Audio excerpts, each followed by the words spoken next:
I lost my mom just recently. You didn't lose her. She was, okay, she made her transition. Yeah. I know the words. This is just hard. I lost my brother 20 years ago. No, you didn't. My brother made his transition 20 years ago. We seem harsh and like we're nitpicking, but it is the feeling of loss that is causing your discomfort, because you don't feel lost to them.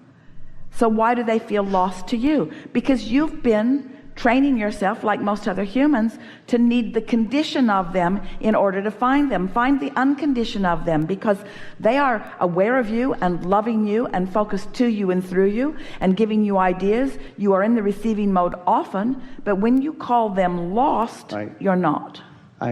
How do I do that? How do I allow that to happen? If they're aware of me, how do I become more aware of them? Well, so what you doesn't do, seem like a loss. You get off the subject of that and find other reasons to come into alignment, and then you notice when it flows. It's sort of like the conversation that we began with today about Alzheimer's. You don't focus on the absence of them. You focus upon something that you don't feel uncomfortable about. Okay. You use something else to tune you into source energy, and then once tuned in, they pop into view. Have you ever had the experience with someone that you care about that is no longer physically focused with you in the action-oriented way that you're accustomed? And you're moving along and you're not thinking about that. So that loss is not active in your vibration. In fact, something very aligning is active in your vibration. And then your thoughts turn toward them. And for a split second, you feel joy. And then you turn it to something that doesn't feel joyful as you now look at the absence of them. You ever have a song pop into your head for no reason? Mm-hmm. That's because they are presenting something to you, and through the path of least resistance, you're finding the song. You're finding the words or the idea, the theme through the song, but then sometimes it reminds you that they are not there, and then you choose to focus on their absence rather than their presence. When it is our promise to you, they are always present. Okay, always present. Thank you very much. We jumped right in the middle here when you used the word loss. And we made you a little defensive as you wanted to explain that you know the difference. But now you can really feel the difference in a stronger way. So the words that you use don't matter. You're right. The words don't matter. In that feeling of loss, you can't be in the receptive mode of something that's presenting itself to you. It's just that it was so recent, you know, it was just so recent. She died the day after my birthday. Yeah. So that meant a great deal to me.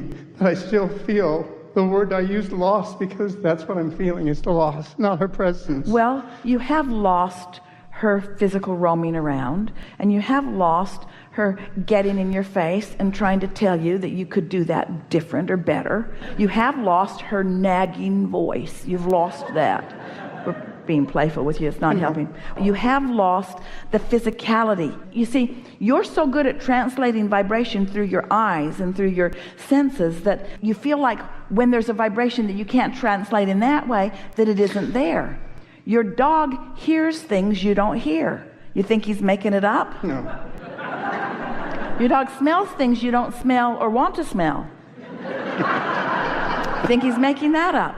No. And so your dog sees your mother. Right. Okay. You noticed? Yeah.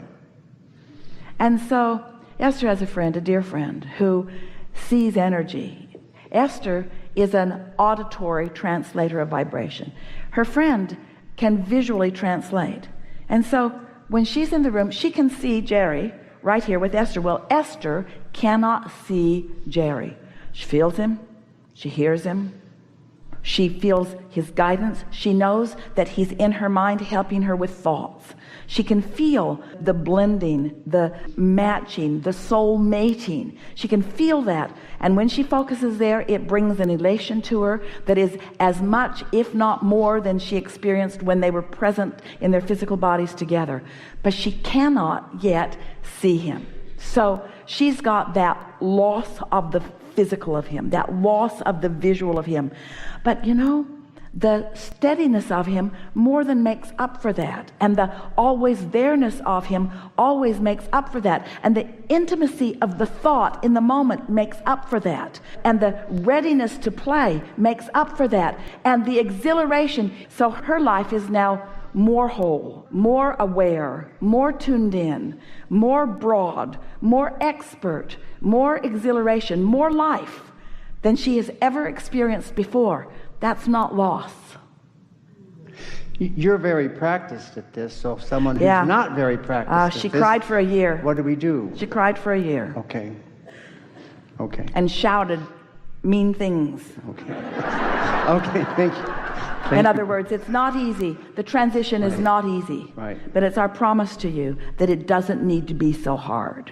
And that once you get on the other side of that, you'll wonder why you let it be hard. And we want you to know it's just a misunderstanding.